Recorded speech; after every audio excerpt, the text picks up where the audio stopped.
आज हम एक ऐसी खबर पर बात करेंगे जो इस वक्त सोशल मीडिया पर आग की तरह फैली हुई है। ये खबर एक ऐसी फिल्म से जुड़ी है जिसमें पाकिस्तानी कलाकारों ने काम किया है और इसी वजह से पूरे देश में भारी बवाल मचा हुआ है। अक्सर कहा जाता है कि कला और संगीत की कोई सरहद नहीं होती, ये देश की सीमाओं से परे हैं। लेकिन क्या कलाकार और संगीतकार भी इस बात को मान सकते हैं? क्या उन्हें अपने देश के प्रति वफादार नहीं रहना चाहिए? क्या उन्हें उन लोगों से हाथ मिलाना चाहिए जो हमारे देश के दुश्मन हैं? नमस्कार, मैं हूं रितिका यादव और आपका स्वागत है हमारे डिजिटल प्लेटफॉर्म पर। हमारी भारतीय फिल्म इंडस्ट्री में कई बार लोग इस लक्ष्मण रेखा को पार कर जाते हैं। हम दुश्मन देशों के कलाकारों को अपनी फिल्मों में मौका देते हैं ताकि वो लाखों रुपए कमाकर वापस अपने देश लौट सके और वहां शोहरत बटोर सके। आपको पहलगांव आतंकी हमला याद होगा। 2 महीने बीत चुके हैं, लेकिन उसकी भयानक तस्वीरें आज भी हमारे जहन में ताज़ा हैं। उस हमले में 26 भारतीय मारे गए थे। पूरी दुनिया जानती है कि पहलगाम में ये कायराना हमला पाकिस्तानी आतंकियों ने किया था। लेकिन हमारे देश के कुछ फिल्म निर्माता और कलाकार शायद ऐसा मानते नहीं हैं।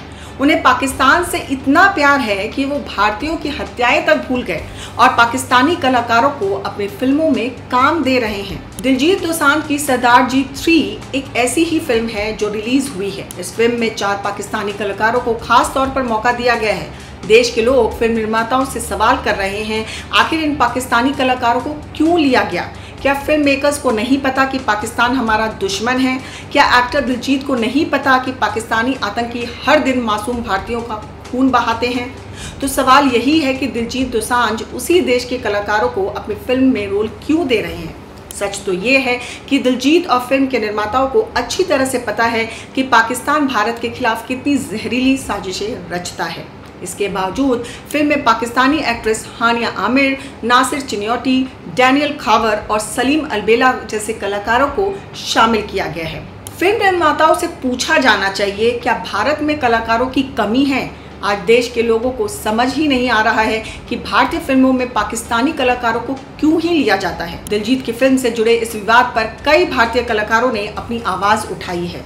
सिंगर गुरु रंधावा ने दिलजीत दोसांझ को खरी खोटी सुनाई। गुरु रंधावा ने अपने पोस्ट में लिखा, लाख परदेसी हो जाइए लेकिन अपने देश को नहीं भूलना चाहिए। जिस देश का खाते हैं उसका बुरा नहीं सोचना चाहिए। इस देश ने महान कलाकारों को जन्म दिया है और हमें उन पर गर्व है। दोबारा विवाद शुरू ना करो और भारतीयों को बरगलाओ मत। सिंगर मिका सिंह ने भी अपना गुस्सा जाहिर किया। उन्होंने कहा, हम सब जानते हैं कि भारत और पाकिस्तान के रिश्ते कैसे हैं, फिर भी कुछ लोग गैर जिम्मेदाराना व्यवहार करते हैं। पाकिस्तानी कलाकारों वाला कंटेंट रिलीज करने से पहले 2 बार सोचना चाहिए। देश का सम्मान सबसे पहले है। वहीं बी प्राक का इशारा तो और भी सीधा था। उन्होंने कहा, कुछ आर्टिस्ट अपना ज़मीर बेच चुके हैं। उनका इशारा कहाँ है ये बताने की शायद जरूरत नहीं है। सरदार जी 3 को लेकर इतना बड़ा विवाद खड़ा हो गया है कि अब डर के मारे इस फिल्म को भारत में रिलीज नहीं किया जा रहा है। ऑल इंडिया सिने वर्कर्स एसोसिएशन यानी AICWA ने तो इस फिल्म और दिलजीत दोसांझ को बॉयकॉट कर दिया है। इस संस्था ने देश भर के फिल्म निर्माताओं से अपील की है कि दिलजीत दोसांझ को काम ना दिया जाए। इसके अलावा the federation of western India cine employees ने दिलजीत दोसांझ और उनकी फिल्म को भारत में बैन करने की मांग की है।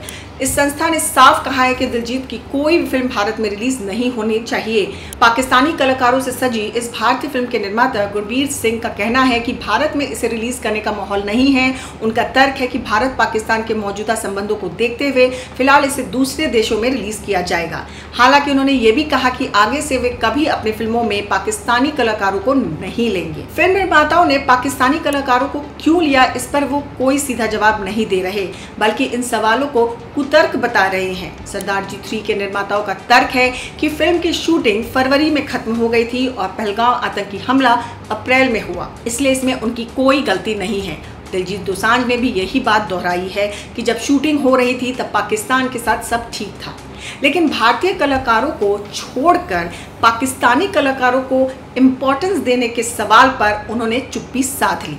ये दिलजीत दोसांझ और फिल्म निर्माताओं का तर्क आतंकियों के हमलों में मारे गए नागरिकों और शहीद जवानों का सीधा अपमान है। क्या ये इतने मासूम है कि उन्हें पता नहीं कि पाकिस्तान हमारे कितने जवानों और नागरिकों को मार चुका है?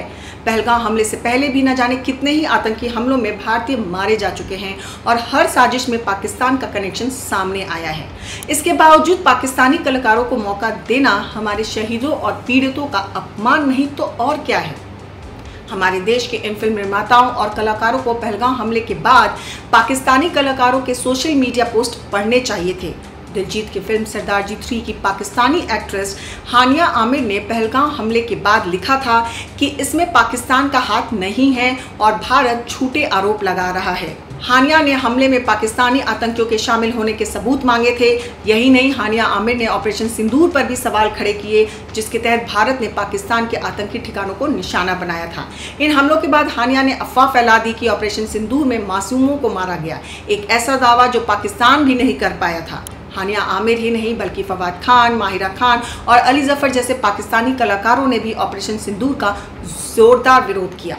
अब आप सोचिए, जिन पाकिस्तानी कलाकारों ने खुलेआम एंटी इंडिया बयानबाजी की, उन्हीं लोगों को सरदार जी 3 फिल्म में काम दिया गया। सरदार जी 3 भारत में रिलीज नहीं हुई, लेकिन पाकिस्तानी इस बात से बहुत खुश हैं कि उनके देश में ये भारतीय फिल्म रिलीज होगी। पाकिस्तानी टीवी एंकर भारतीयों को चुनौती दे रहे हैं कि कर लो जो करना है, लेकिन पाकिस्तानी हानिया की फिल्म पाकिस्तान में रिलीज हो रही है और उसे कोई रोक नहीं पाएगा। फिल्म में पाकिस्तानी कलाकारों की मौजूदगी ने दिलजीत के फिल्मी करियर पर भी खतरा पैदा कर दिया है।